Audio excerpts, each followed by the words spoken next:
The table puts the wine bottle just out of reach for us. No one needed that update, but I appreciate that you shared it. It will probably be cut from this episode. Coming up on this episode of Raise. But I think what I love about you is like, you were like, yeah, cool, let's go. Yeah, let's do it. How do we make this happen? Another learning I've had this year is it's okay to quit.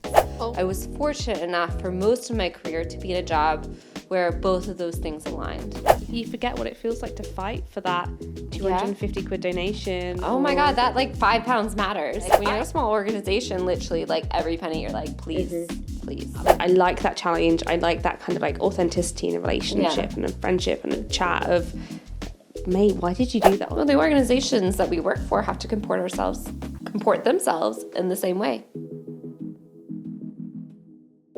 Hello and welcome to Raise, the podcast for fundraisers by fundraisers, where we talk about insights and strategy, professional development, and all those crunchy conversations that you just need a bit more space to have.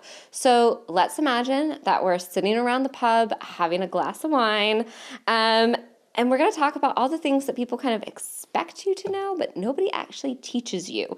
So I am Christine Newbiser. And I'm Sian, and thank you so much for joining us for this special episode of Raise, where we are going to be reflecting on the last year. Hopefully we'll be coming to you in January 2026.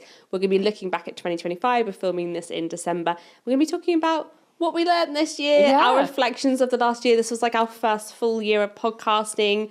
We both had some big life changes this year, and we just wanted to take a minute to kind of reflect and look back and talk about the things that we learned.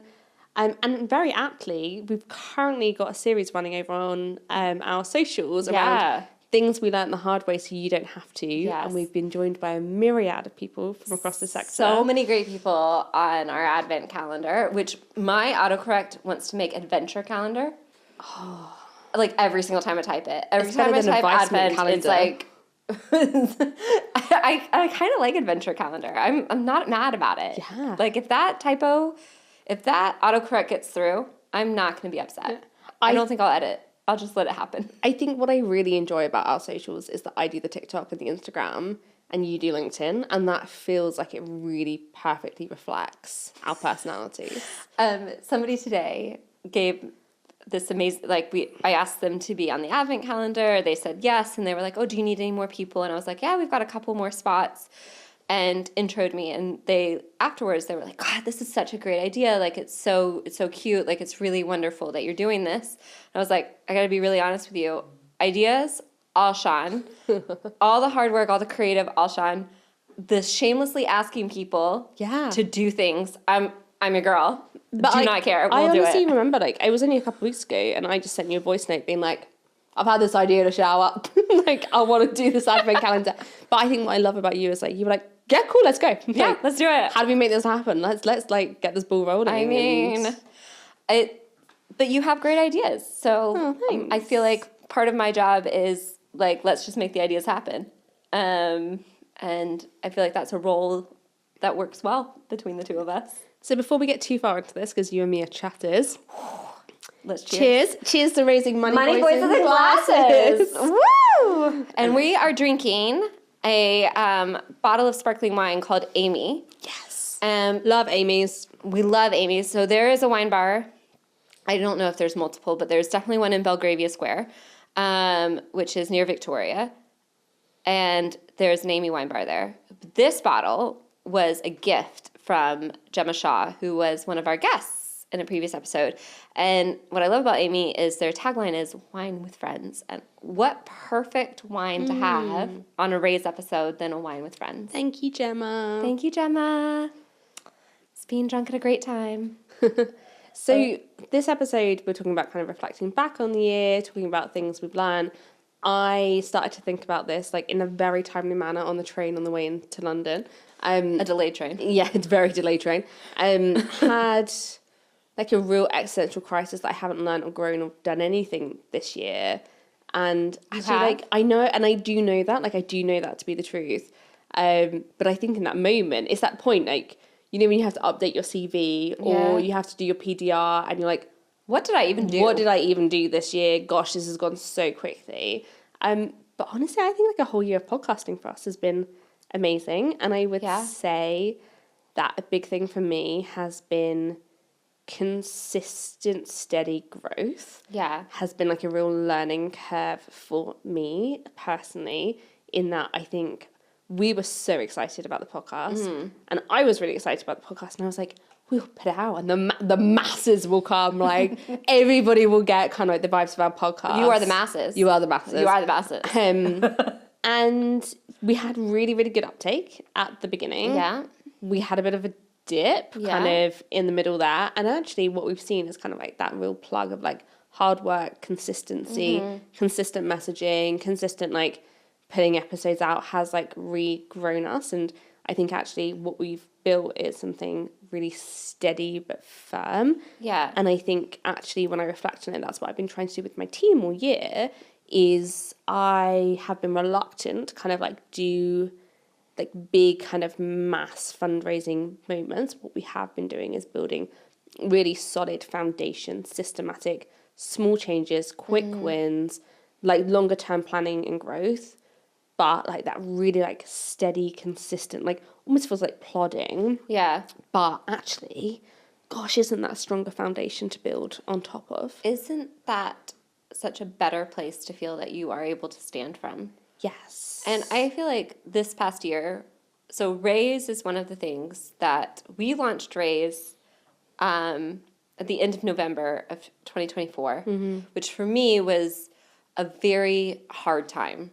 I was in a really challenging situation in a lot of ways, and I was like, I don't even know how I'm gonna do this, how I'm gonna give time to this. So you took like a lion's share of a lot of work on in the first couple of months in particular, but I have to say it's the thing that has brought me so much joy. Yeah, me too. Like, it's been so great. Our guests are amazing. The stories are fantastic. Learning has been so wonderful. And I think the reflection of it is that we have had to, in this space, kind of carve out who we are and what we're talking about. Yeah. And I think a lot of people expected it to be a little bit more like, this is how you fundraise and this is what you do. And we could talk about that.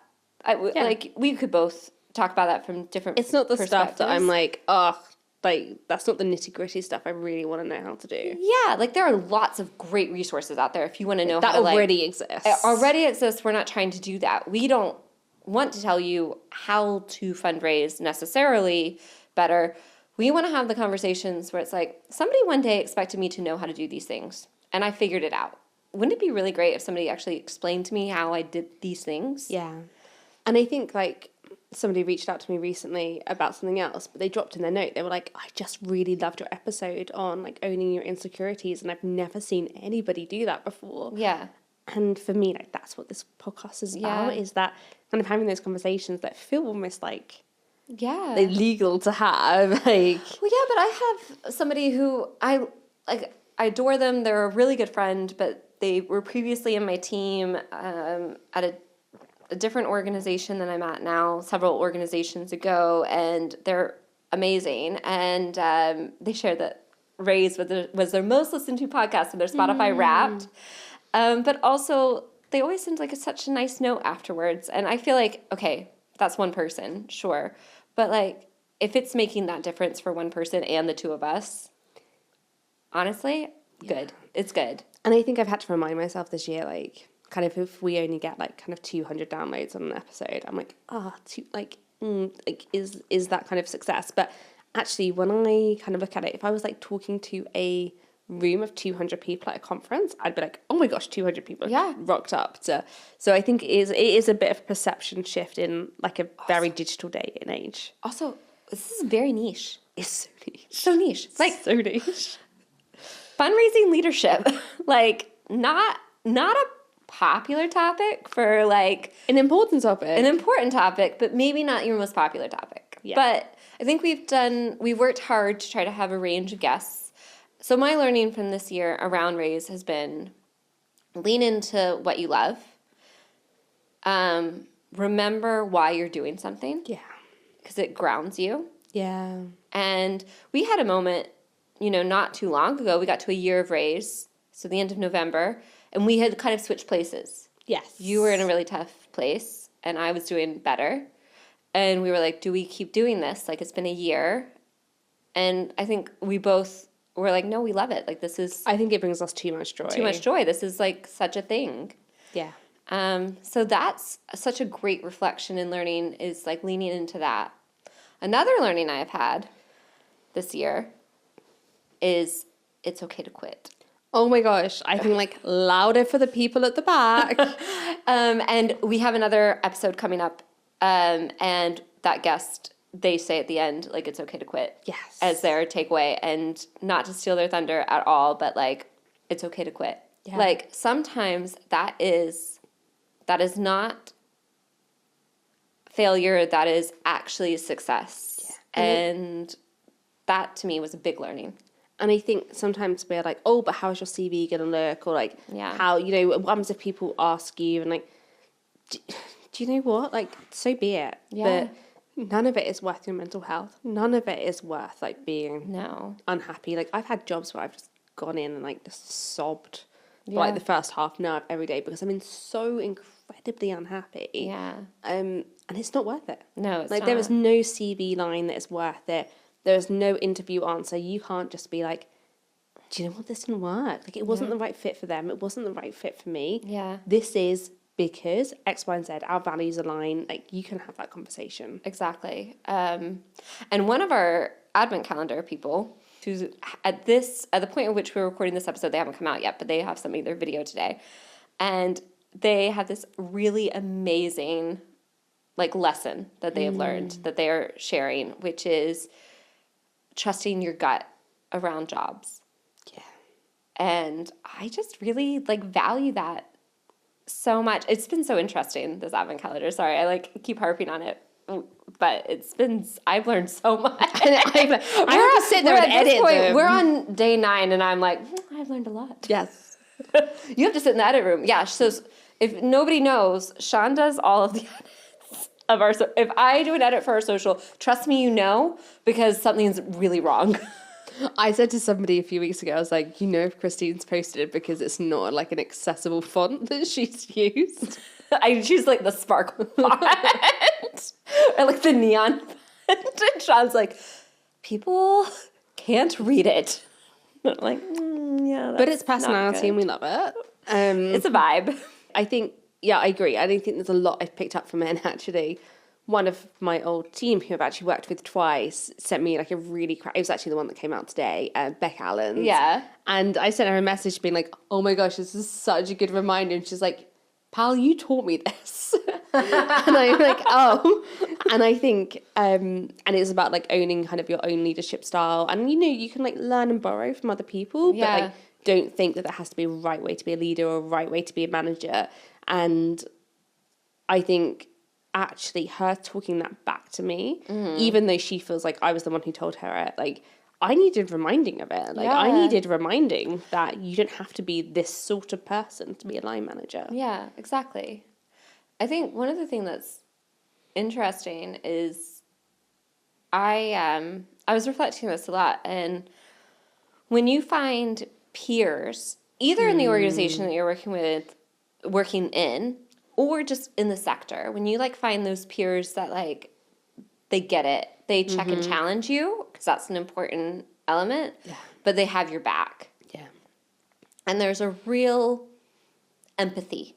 And I use empathy very purposefully as opposed to any other word, because I think finding people where you build that trust, they have that with you, whether they are working with you directly or more broadly, like that is something that you cannot replicate. And that builds into your authenticity. And I think that's not something that I learned this year, because I think I knew it, but it definitely is something that for me was driven home. I agree. And I think I've learned something around. So outside of work, kind of like in my personal life, I've like really like honed my friendship group in the last kind of like 2 years. I think had a really, really tough time personally. And I think just naturally you do kind of like, who are the people who are there? Who are the people who make me feel safe? Who are the people who I can show up for in whatever mode that I'm in, and they're not going to judge me, or they're not going to expect me to be something or that I'm not ready to be. Yeah. And I think I've like then naturally done that kind of like with people in my work life as well. And I think like that kind of like honing those people around you to be like your cheerleaders, to be your advocates, but also, exactly as she said, those people who like really challenge and guide me as well. Like, I like someone who's going to call me out. Yeah. Like, I genuinely like being called out, being like, get it together, Sian. Yeah. Like, that is... Like, no. You need to, like, shrink your ego, or you need to... Like, even just with Andy, I was like, ah, and Andy was like, what are you talking about? Yeah. You know, and I think, like, that, like, I like that challenge. I like that kind of, like, authenticity in a relationship and a friendship and a chat of... mate, why did you do that? Or like, that's really crummy. Do better. I love the like, sure, that was a decision. Yeah. Not going to judge you for it. However, another option might have been.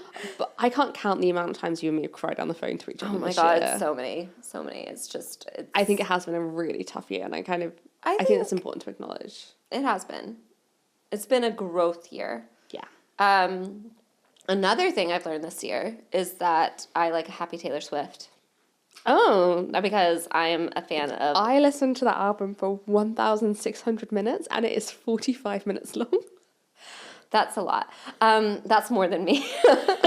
It was my number one most listened to album of the year. It was mine too. It came out on the 3rd of October. Okay, it was mine too, but I had way less minutes of listening because I don't actually listen to music that often. Turns out I listen to audiobooks on repeat because I like the voice of the narrator. And I listen to podcasts more than I listen to music. We also both started running this year. We did. You did Couch to 5. No, you did your half marathon. I did a half marathon. I did Couch to 5K. Yeah. Don't recommend doing a half marathon. With, like, 0 stars. Not going to do that again.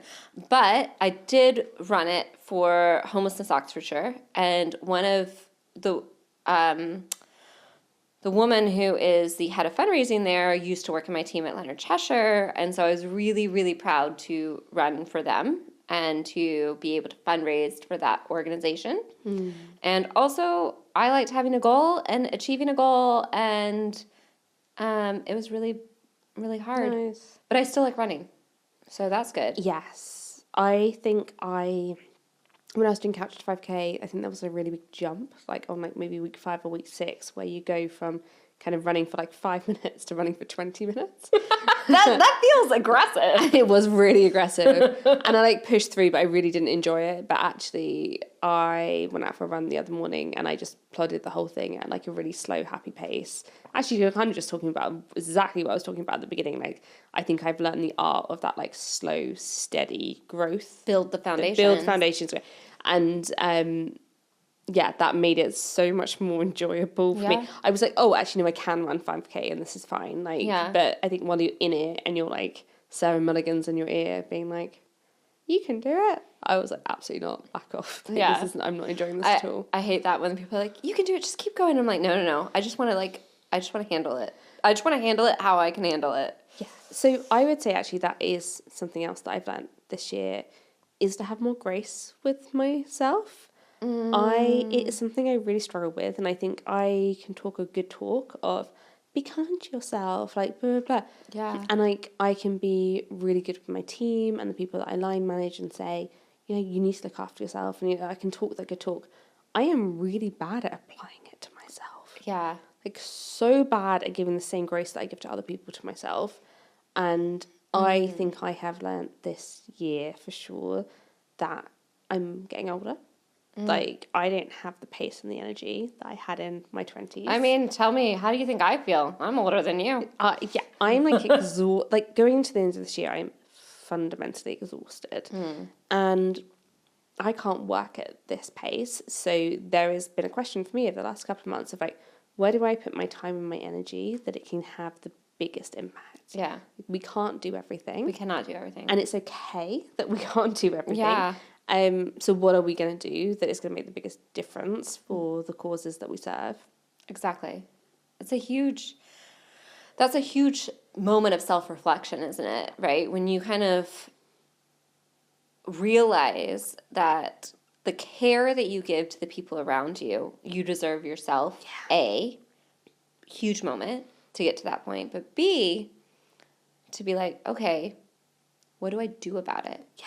How do I make it better? How do I be kinder to myself? Like, how do I carve this out? I can't create more time, because the thing I think we've all known, certainly not a learning, but certainly how I think a forever learning for me is we can't create more time. So how do we use that more effectively? Yeah.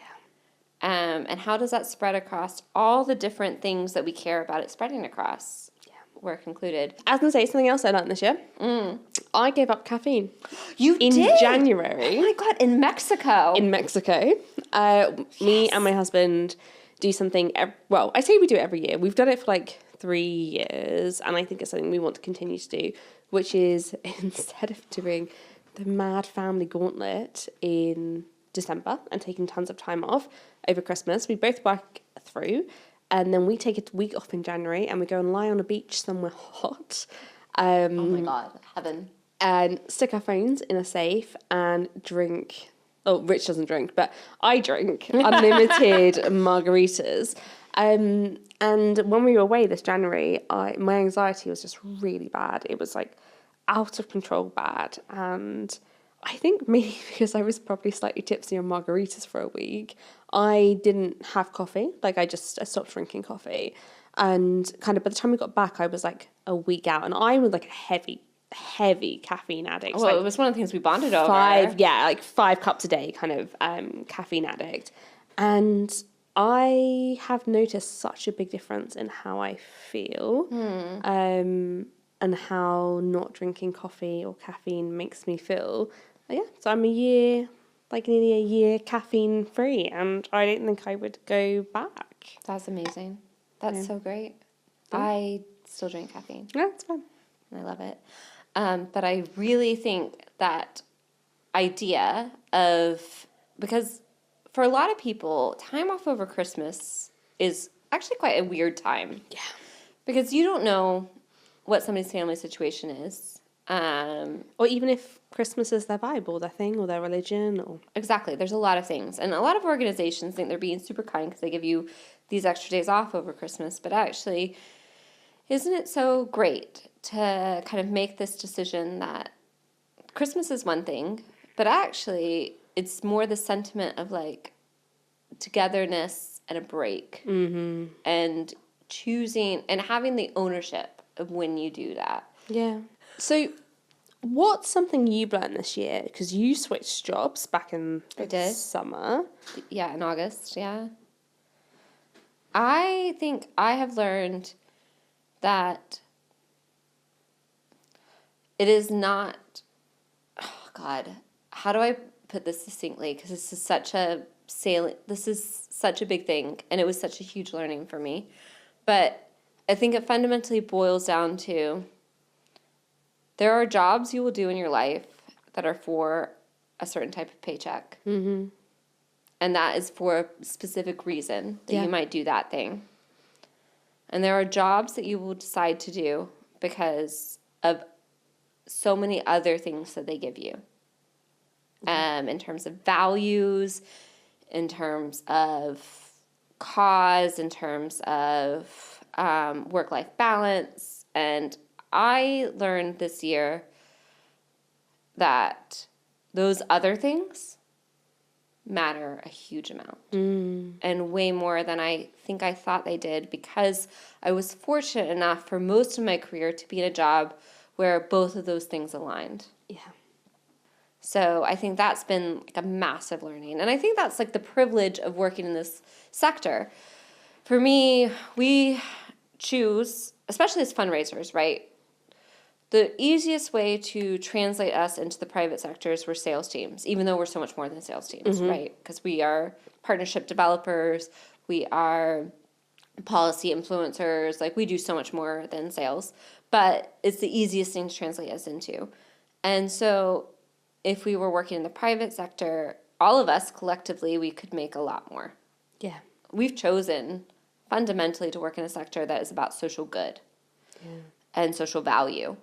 So I think the benefit and the privilege we get for making that decision is that we should love the organization we work for. Yeah.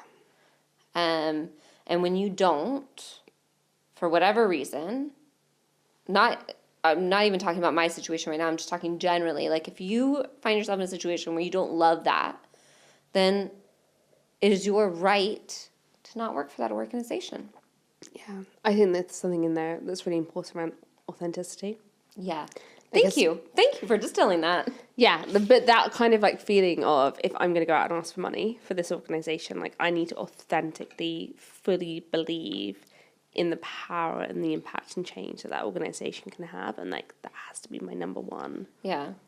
And sometimes you can believe in that, but there can be other factors that make that an impossibility. It's more about like it's that. It is believing in the cause of the organization. It's believing in how the organization comports itself. We've talked in other episodes about how we comport ourselves as fundraisers or as professionals. Well, the organizations that we work for have to comport themselves in the same way. Yeah. I think that there is something, like, I feel like our friendship has grown this year as well. Yeah, I think so. I think that there was something about... And that's, like, really great. Yeah. Isn't it? And I think there's something around kind of, like, being good friends when things feel easier, and then being good friends when the other one is going through it. Yeah. Which we have both done very beautifully at different times this year, which has probably been helpful. Yes, but also I think there's going through it professionally and there's going through it personally. Yes. And it's never a competition, but it's all about how you show up for the person. Yes. And we have gone through things in those realms differently and in different levels of difficulty. But I think it's fundamentally about how you understand each other. Yeah. And your communication style. We have a communication style that is very much like here's everything that's in my brain. Thank you so much like for listening. it's a bit of like it's a bit of a clusterfuck dump. Which I love because I get it. And also, like, there's like no fear of double texting. You haven't replied? I don't care. Here's another thing that I'm thinking. This is also happening. Also, here's a voice note and 4 texts. Like I did you earlier. Here's 2 voice notes. If you've only got time to listen to one, listen to this one. Like, this is the thing. Like, you just kind of figure out how to work with each other. And also showing up. Like, yeah. Sometimes you need to recognize, like, somebody can't show up. Yes. And I don't necessarily mean in our friendship, but just generally in friendship, you have to kind of recognize that somebody can't show up, and you have to be like, cool. Yeah, cool. I love you still. Like, I'm not like, this isn't a quid pro quo kind of like. Like, I'm going to show up. You don't. It's fine. Yeah. Everything's fine. You do you, and. But then the reverse happens, right? And that's what you want. Yeah. Is that, like, when the reverse happens, that happens. And so you just know that, like, somebody has you no matter what. And I think our friendship has, we've been able to kind of, like, we've done some, like, fun things. And we've also, like, had some really tough times, like, generally. And that has only made it, like, I think easier. Yeah. For sure. Because you don't, like, also we don't have a start and stop to our messages. There's no like, hi. Good morning. Good morning. How are you? It's like, so anyway, and literally our messages, real talk, they literally start at like 5 o'clock in the morning sometimes. Yeah. And they're literally like, stream of consciousness. So I'm just waking up and this is what's happening. I'm going for a walk. Like, we're like, don't die. Everything's fine. Yeah. Or like, I just came out of this really tricky meeting and I'm over it. I'm going to have a sandwich for lunch. What are you doing? Like, I think this year has been tough for both of us, and I think it's important to own that. I think it's important to just be like, I think that's okay. Yeah, we both started our first trustee roles. Yes, we did. This year. Oh my gosh, so talk about your trustee role. So I'm on the board at my local MenCap, which I love. It's a cause that is like so close to my heart. Mm-hmm. I think the amount of times like I spoke to you, and I remember having this conversation with Ashby as well, both of you saying, why are you not a trustee? And I'm like, because this is one specific charity that I want to be a trustee for, and nothing else will ever compare. And then that came up this year, and I've been able to join that trustee board, and I think that for me has been really important. I think it's taught me a lot of new skills. I think there is a power for working for a really small kind of organisation. Like the charity that I'm a trustee for has got literally like half a member of staff. Wow. So it's tiny, tiny, tiny.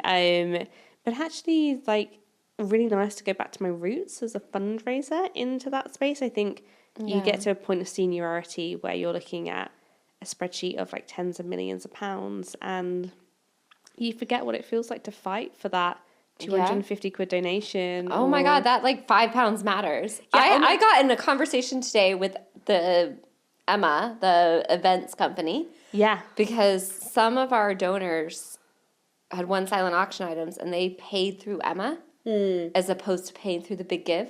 And I called them and I was like, I know you don't pay this way, but I need you to pay us directly to the Big Give. Like, can you do it? Like, we're a small organization. This is going to make a huge... It was £430. Yeah. Like, for our Big Give campaign, which we were only £642 from making the target. Did you reach it? We did. Yes. We actually exceeded by £25. That's amazing. I know, it's so exciting. Because earlier in the week, Oh my God, we started "Mate, and I this was is like, not looking good." It's not. I remember texting you It's when you not won the one. 200 quid being like, "Are you okay?" Like, no, I'm not okay. But it worked out. It was all good. But anyway, my point is like, when you're a small organization, literally, like, every penny, you're like, please, please. So I think what I'm most proud of is that we're still doing this. Yeah. And we've learned how to still do this. So that is something to be celebrated. And, yeah, I don't have anything else to add. I think my one key takeaway from this year is it is okay to say when you're not showing up well, or like it's okay That's to so kind of like good. own your emotions and your feelings and be like, hey, do you know what? This is the space that I'm in right now. Like, I feel like for me that has been really big growth this year. That's huge. Congratulations Thank on you. your growth. Congratulations on your growth as well. Cheers. Appreciate that. So thank you so much for joining us for this episode. I hope our ramblings have been helpful to you in some way, shape or form. Please do like, share and subscribe. It really helps us reach even more people in the sector.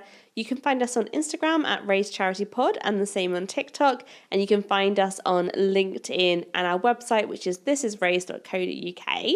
But for now, here's to raising money, voices and glasses. Cheers.